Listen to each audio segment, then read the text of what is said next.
Olá, seja bem-vindo ao canal, eu sou o William Santos e nesse vídeo vou mostrar como funciona a função procv, ou VLOOKUP. Esta função serve para realizar buscas em uma base de dados. Ela atua fazendo uma varredura na primeira coluna em busca de um termo definido como chave de pesquisa. Encontrado o termo pesquisado, a função salta através da mesma linha em busca de uma coluna que contém a informação que ela retornará na célula onde a função foi inserida. Tanto a função procv quanto a função VLOOKUP possuem os mesmos argumentos. Isso porque a função VLOOKUP nada mais é do que a mesma procv, só que utilizando o termo em inglês VLOOKUP. Então tudo começa por uma chave de pesquisa. Essa chave é declarada já no primeiro argumento, que nesse caso aqui é apontada para a célula A1. Depois do ponto vírgula para separar o primeiro argumento do segundo argumento, nós temos então um intervalo que define onde estão os dados. Um intervalo que compreende toda a área da tabela que usaremos para pesquisa com a procv. O terceiro argumento faz referência a uma coluna dentro dessa área que nós declaramos no segundo argumento. Cada coluna é numerada dentro da procv. Então a primeira coluna do intervalo recebe o número 1. E é onde a procv vai procurar a informação declarada lá na chave de pesquisa. As colunas seguintes vão recebendo números na sequência. Nesse caso do exemplo aqui, nós vamos obter uma informação que está contida na coluna de índice 3 da nossa base de dados, ali da nossa tabela.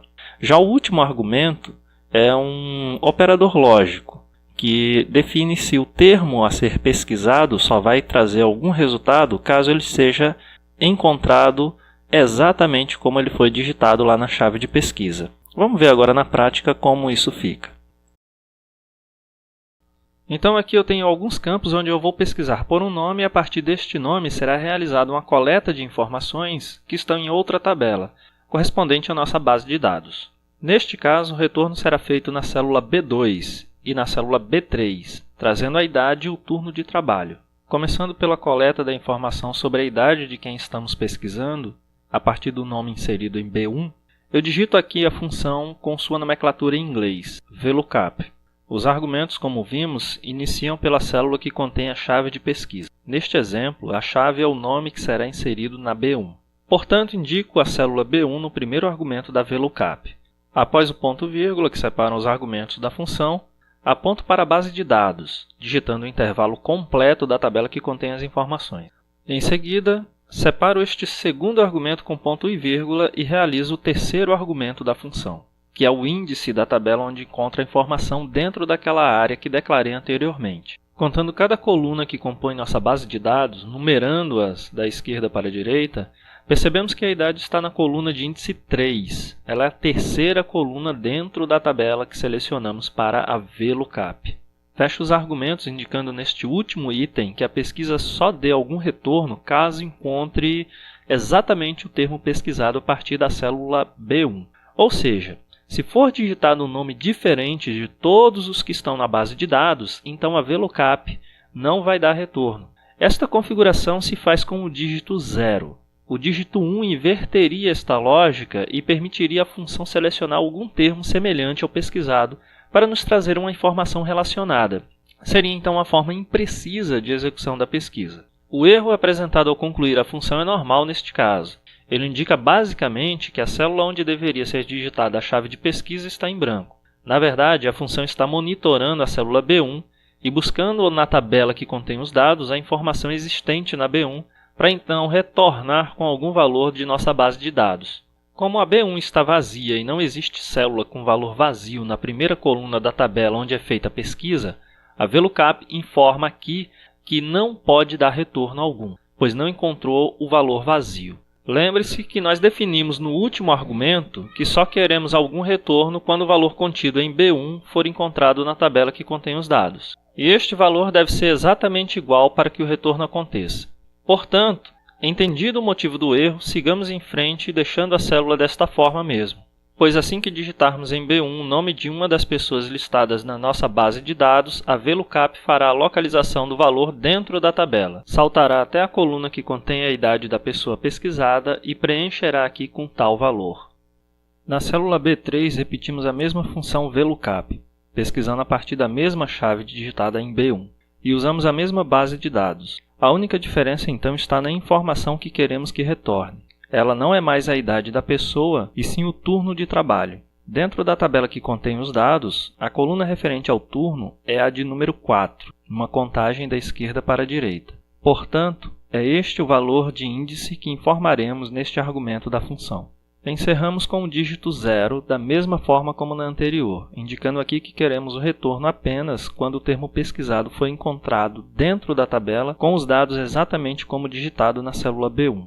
Feitas as configurações nos campos de idade e turno, células B2 e B3, podemos inserir os nomes na célula B1 e as funções VLOOKUP existentes nas devidas células vão localizar dentro da tabela de dados estas informações relacionadas aos nomes pesquisados.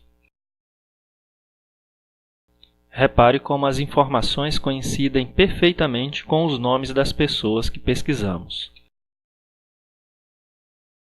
Agora veremos o mesmo caso, porém com uma base de dados muito maior do que a primeira e com a tabela posicionada em outra página da planilha. Assim como no primeiro caso, pesquisaremos por um termo e retornaremos duas informações coletadas da tabela com os dados, sendo elas pessoa por domicílio urbano e pessoas por domicílio rural a partir de cada estado, cujos nomes serão inseridos em C11 e servirão como nossa chave de pesquisa. Desta vez utilizarei a nomenclatura PROC-V, sendo, portanto, a VLOOKUP traduzida para o português. Os argumentos são os mesmos e funciona da mesma forma. Como já entendemos, o nosso primeiro argumento é a nossa chave de pesquisa, que neste caso será dada na célula C11. A base de dados está posicionada em outra página. Por isso, após separar o primeiro argumento com ponto e vírgula, clicamos embaixo, na aba da página 2, e prosseguimos para a seleção da tabela com os dados que usaremos.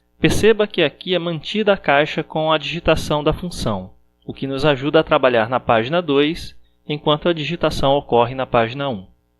Feita a seleção da nossa tabela, nós vamos agora selecionar a coluna que contém as informações. Contando a partir da primeira coluna dentro da matriz, nós vamos perceber que a informação que precisamos aqui está na coluna de índice 5. Usamos aqui o dígito 0 no final para poder indicar que queremos um resultado exato e prosseguimos para a nossa próxima PROC-V, que repete o mesmo processo da primeira, com a chave de pesquisa em C11, toda a tabela selecionada no segundo argumento para indicar onde está a matriz contendo todos os dados e, por fim, o índice da coluna, que dessa vez é o índice 6. Da mesma maneira, colocamos o dígito 0 para indicar que queremos um valor apenas quando a informação contida lá na chave de pesquisa coincidir exatamente com algum valor da primeira coluna. Pronto, nossa pesquisa está pronta para ser executada, basta agora digitar o nome aqui dos estados e as informações referentes a pessoas por domicílio urbano e pessoas por domicílio rural serão coletadas automaticamente assim que o nome do estado for digitado na C11. Espero que tenham gostado dessa dica, curtam, compartilhem, se inscrevam no canal e até a próxima.